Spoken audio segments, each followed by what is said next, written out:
Yo, what is up, everybody? Welcome back to another video. Sitting in front of me today is my girlfriend Lexa's 1997 Ford F350. It's the 7.3 liter turbo diesel, so it's a power stroke. And what we got going on today is we have to reassemble the valve cover, get that back on there, because I just ended up the last video with checking to make sure each injector was puking oil like it should be while the truck is running. So they are, so I don't have a bad injector. What I'm leaning more towards right now is this guy right here, the IDM. So we've had a lot of problems with this truck in the past. You come to a stop, it falls flat on its face, and then sitting over the winter, we kind of noticed it has a little bit of a misfire.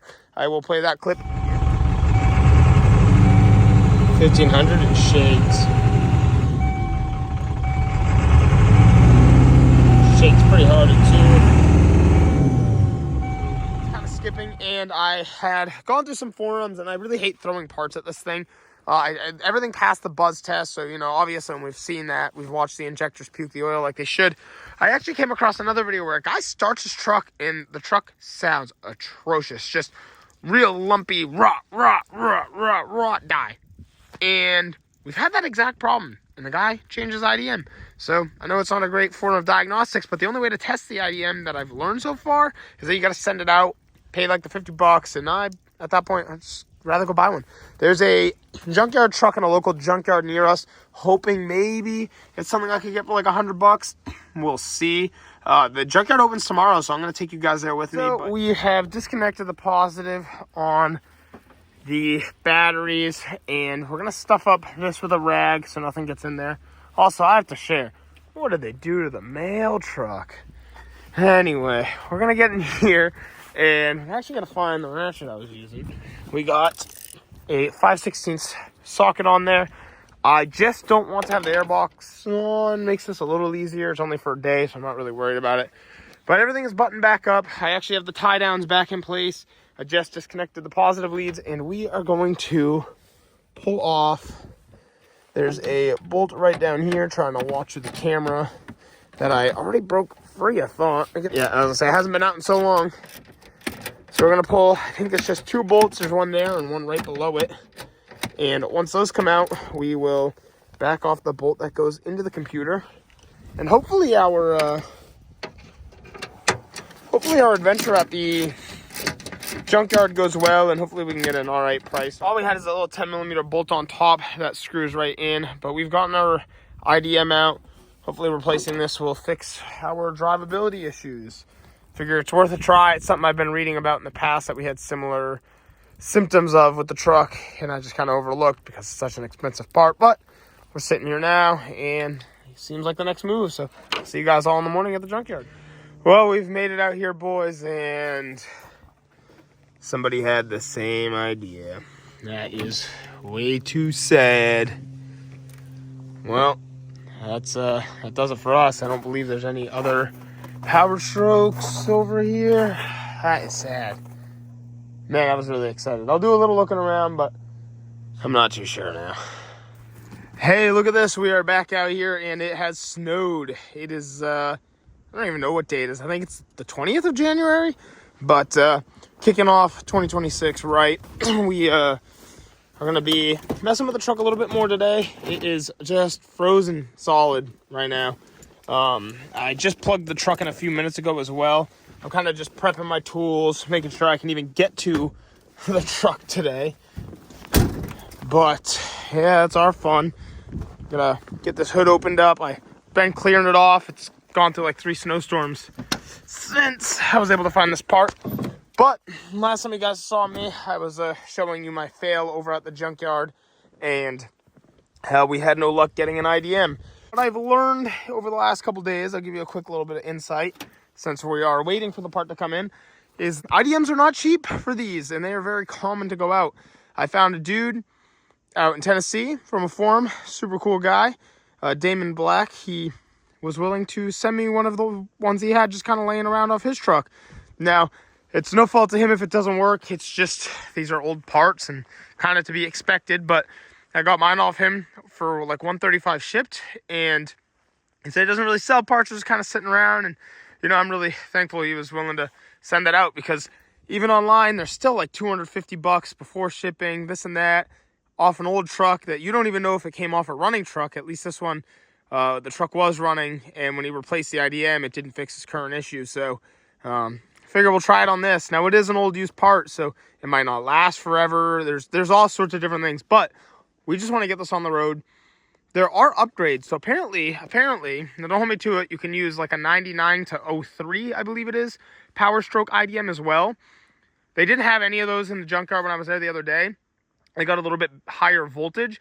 And then there's, I don't know if I know the name exactly, I think it's like Diesel Tech of Chattanooga. They have an even better upgraded option. But again, that one is $650 plus a $350 core charge. So now you're $950 into this until you send out your core charge and all these other things. And as awesome of an upgrade as that will be in the future when we need another one, it's just not something we're ready to do quite yet. We just want to get this thing on the road. So again, we still got to do the steering box ball joints. We got to register, inspect, and front and align the truck. So we got a ways to go. We got a lot to do still. But the premise of right now is just seeing if this thing will run without the misfire. And we're hoping that the misfire is related to why the truck was dying at lights and even sometimes just stalling out when it dropped down to first gear. Well, this is quite a beautiful thing. We have a OEM one right here, and the one we took out of Lex's truck was a reman. So hopefully we drop this in and have some good luck, and then we'll reconnect the battery and give it a go. Ain't too much I can film here for you guys right now, but I've got my 10mm socket. We're going to take our computer and get this plugged back into the harness that it was, well, not this one, but the other one was previously connected to, and then we will set our bolts back in place. But I'm going to want both hands for this.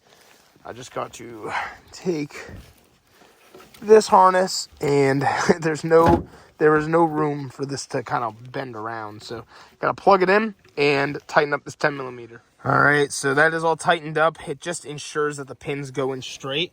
Now I got to take our mounting bolts, take the hole, and mount it right back up to the side of the inner fender and start tightening these down. I'm using a 5/16 socket. All right, we are mounted up with our two bolts, one there, one there. You saw us take it apart. You can see us put it together. Make sure this is all clean. It's a little oily in here, so she's sticky. But all right, now we just have to set the airbox back up, and I just need to tighten up. We're gonna want that clip right there. Cool. I have just got to tighten up the hose clamp right there, which I have a flathead screwdriver for. And then lastly, we will just have to connect the batteries. Well, we've gotten the airbox all tightened up. I apologize for any quick camera work today. It is probably not even 10 degrees outside right now. It is absolutely brutal. All I got to do is connect the battery. You see me take it apart a couple times. I need some gloves. We are freezing out here. I don't even know if the truck will start because it's so cold out and it hasn't been plugged in for as long as we would have been hoping. But we'll give this a go. We got the new batteries. Let's see what happens. Might take a couple tries. We'll see. I won't know off first start if the truck is better. You really don't feel the misfire until, you know, a little further into the RPM range. So I'm going to let the truck run for a while if we can get it started, and then I'll come out and kind of rev it a little. But I want it to have a chance to warm up. Wow. That was impressive. Wow, these new batteries, dude, they put in work. Alrighty, we are going to come and check out the truck now. It's been a little while. It's been running for quite some time. My temperature gauge is broken, so don't go off that. It actually feels a little more smooth. Like I'm not bouncing up and down right now. And you check out the RPMs, and they're staying pretty solid at, what is that, 650, 700. So that's not bad. Before, when I would rev the truck, everything would just be bouncing and shaking. So we'll give it a little rev and see what happens. Before, the truck was almost coming unglued at these rev ranges. Like, this is barely shaking. So I believe this is definitely a huge step in the right direction. I don't love that it dips down below to this 500. Something we got to look into on the RPMs. But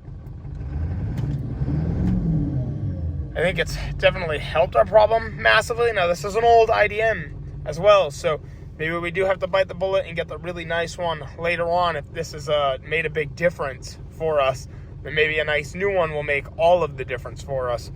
But this definitely put us down the right path. So I think we're going to continue through with what we got to do to the truck.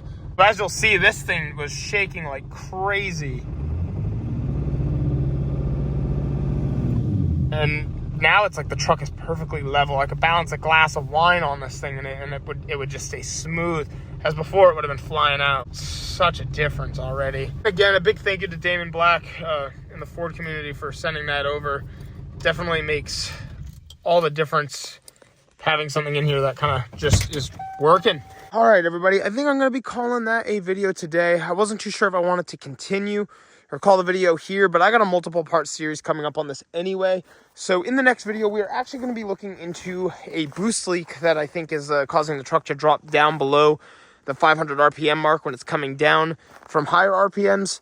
And I think that's kind of what's causing the truck to maybe be stalling out. But the new IDM definitely helped smooth this thing out and help with the misfire. It didn't get rid of our problem with it dropping down below 500, but it did fix a huge issue. And I think all these little things that added up over time was just causing us so much bigger problems. So pretty excited with this. Definitely will say this is a win. And we are going to hopefully be looking into that boost leak next video. We've had it for a little while, and I've actually already started filming some stuff on it. So it was pretty fun, really cool to see this thing running a lot smoother. And if you guys want to see some more content on the OBS Ford, don't forget to hit like and subscribe, and I will see you all in the next video. Thanks so much for watching, and peace out.